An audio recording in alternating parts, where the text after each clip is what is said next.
प्रकट कर दिया था और काल भैरव ने जाकर ब्रह्मा जी को अपने हाथ की उंगली का नख तोड़कर उनका शीश काट दिया था। काल भैरव, जब काल भैरव ने शीश काट दिया, शीश कट गया,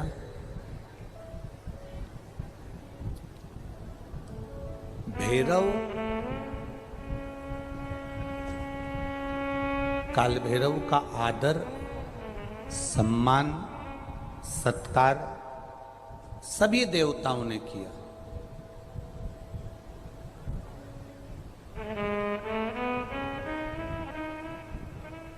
भैरव क्षेत्र का देवता होता है। भैरव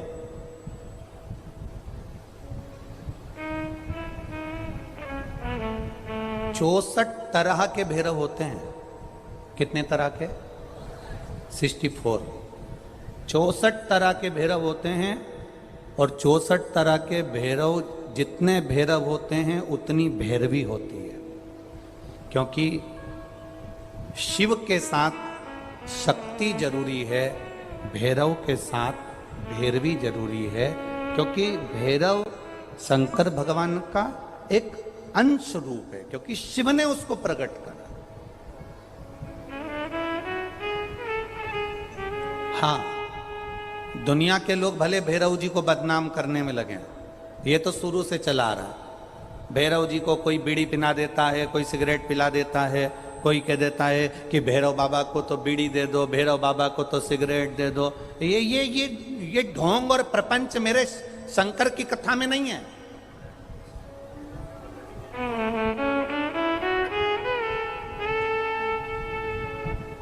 शिव का एक अंश है भैरव।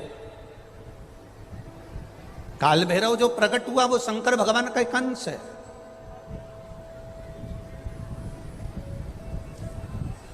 काल भैरव जो प्रकट हुए वो शिव का एक अंश रूप है। और काल भैरव जब प्रकट हुए, सारे देवताओं ने उनका आदर करा, इंद्र ने उनका सम्मान करा, इंद्र उनकी सेवा में लगे, वायु देव, गरुण देव, वरुण देव, जितने भी देवता हैं सब ने उनका आदर करा। अब आदर करते करते करते करते माता लक्ष्मी जी ने भी काल भैरव को निमंत्रण दिया। जरा सुनिएगा, बहुत सुंदर कथा है पुष्कर राज की। इस कथा को अपनी जिंदगी में उतारना जरूर। काल भैरव का निमंत्रण माता लक्ष्मी जी ने दिया और माता लक्ष्मी जी ने काल भैरव को निमंत्रण दिया कि काल भैरव आप बैकुंठ में पधारो और बैकुंठ की भूमि को आप पधार कर आनंदित करिए। तो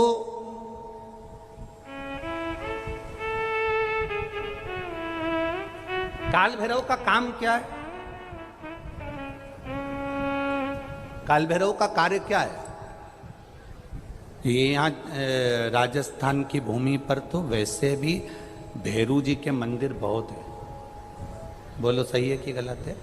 और पूरी दुनिया में जितनी भी, पूरी भारत की भूमि पर दुनिया के लोग कहीं पर भी लें, कहीं पर भी रहें, पर भैरू पूजने के लिए हमारे राजस्थान में आते जरूर हैं। भले वो कभी भी आए, पर राजस्थान में आकर भैरू पूज कर जाते ही हैं। सिर्फ शंकर भगवान ने क्या केवल एक ब्रह्मा जी का सिर काटने के लिए काल भैरव को प्रकट करा? केवल एक कार्य के लिए ब्रह्मा जी ने, भगवान शिव जी ने काल भैरव को प्रकट करा? केवल एक काम के लिए? नहीं।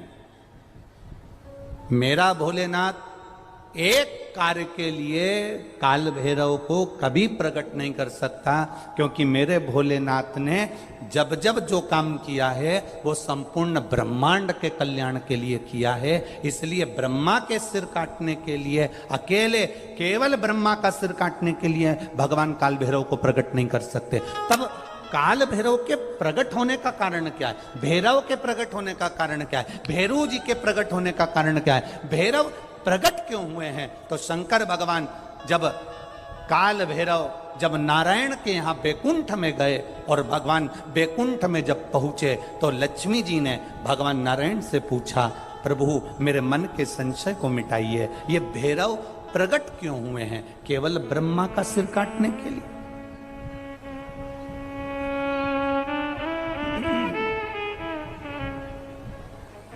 क्या ये ब्रह्मा जी का सिर काटने के लिए प्रकट हुए?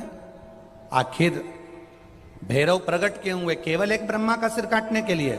भगवान विष्णु ने कहा नहीं, केवल ब्रह्मा का सिर काटने के लिए काल भैरव नहीं प्रकटे। लक्ष्मी सुनो, आज मैं तुम्हें सुनाता हूं काल भैरव भगवान शंकर ने क्यों प्रकट करा। उसका कारण केवल एक है। जब देव अधिदेव महादेव अपने नेत्र बंद कर कर बैठ जाते हैं और समाधि में लीन हो जाते हैं, साधना में लीन हो जाते हैं, तब काल भैरव का दायित्व बढ़ जाता है। भैरव का दायित्व बढ़ जाता है। और भैरव का क्या दायित्व बढ़ता है? तो सुनो लक्ष्मी, भैरव का दायित्व यह बढ़ जाता है कि जो शंकर के शिवालय में पहुंचता है, जो शंकर के शिवालय में पांव रखता है, जो शंकर के शिवालय में अंदर पहुंचकर शिवालय में अपना चरण रखते रखते रखते रखते देहली से जब अंदर जाता है और शिवालय में शंकर भगवान के शिवलिंग की आराधना करता है, जल चढ़ाता है, शमी पत्र चढ़ाता है, बेल पत्र चढ़ाता है, कमल पुष्प चढ़ाता है, भगवान की श्रृंगार कर कर चंदन अबीर गंध से जो पूजन करता है भगवान की, जब वो अंदर प्रवेश करता है तो भैरव का दायित्व ये हो जाता है कि उसके दुख को भैरव उसी समय पर भक्षण कर लेता है और उसको सुख देकर भेज देता है। ये भैरव का। समझ लें कि जैसे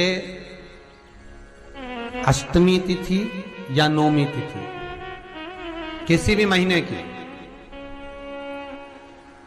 चाहे शुक्ल पक्ष की हो चाहे कृष्ण पक्ष की हो, अष्टमी और नौमी तिथि ये दो तिथियां ऐसी हैं, मान लो तुम्हारा पैसा तुमने किसी को दिया, 5 लाख 4 लाख 3 लाख 10 लाख 8 लाख 2 लाख 50,000 25,000 20,000 40,000 और वो पैसा नहीं दे रहा, आप हार गए कह के कर, फोन लगा लगा कर, भैया दे दे रहे, परेशानी है, दे दे रहे भैया, हम तो परेशान हो गए, और हार गए, नहीं मिल रहा, बहुत परेशान। तो महाराज किसी भी अष्टमी या नौमी तिथि के दिन आप मां जगतजननी जगदम्बा का शिव के साथ में शिव शक्ति का स्मरण कर कर सूखे भी देवी के नाम की जो सूख चुका है, फल जो सूख चुका है, उसकी 9 आहुतियां अग्नि में शंकर और सती के नाम से, शंकर और शिव के नाम से समर्पित करें, और आखिरी आहुति जो समर्पित करें उसमें थोड़ा सा भाग तिल का, और तिल भी काली नहीं चढ़ती उसमें, श्वेत तिल का भाग उसके साथ लगाकर समर्पित करें, और जिससे धन लेना है उसका नाम लेकर वो समर्पित करें महाराज, उसको सुध आएगी और वो पैसा किसी भी हाल में आपके हाथ में थमाकर जाएगा ही। शादी नहीं हो रही है, बहुत समय से लगन देख रहे हो, शादी नहीं हो रही, बहुत समय से परेशान हो गए कि विवाह नहीं हो रहा, हम तो टेंशन में पड़ गए, लड़की 28 साल 30 साल का लड़का हो गया, विवाह नहीं हो रहा, कुछ मत करो। अष्टमी तिथि आए तो अशोक सुंदरी वाली जो जगह है वहां पर हल्दी की 7 बिंदियां लगा दो, लड़का लड़की का हाथ उस बिंदी पर रखवा दो, उसका नाम गोत्र बोलो, उसी हल्दी में उसके हाथ पीला करवा दो, और पीपल के पेड़ पर उस हाथ के 5 छापे पड़वा दो, 3 महीने में विवाह पक्का हो जाता है महाराज। उसका इतना, अशोक सुंदरी के उस हल्दी का इतना प्रमाण।